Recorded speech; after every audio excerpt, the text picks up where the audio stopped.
Hello guys, today I'm going to explain whether you need Prime status to get a rank in CS2. Similar to CSGO, CS2 offers players Prime status, which is a one-time purchase that costs around $15, though the price may vary depending on your region.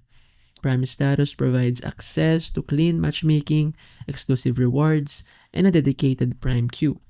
If you're wondering if you need Prime to get a rank in CS2, the answer is yes.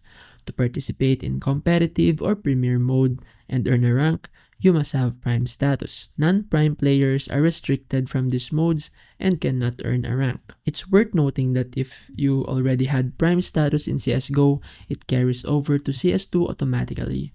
If you don't have it yet, you can purchase it either from the official Steam store or directly in-game. Prime is a worthwhile investment if you are an active player looking to enjoy ranked matches, competitive gameplay, and exclusive rewards.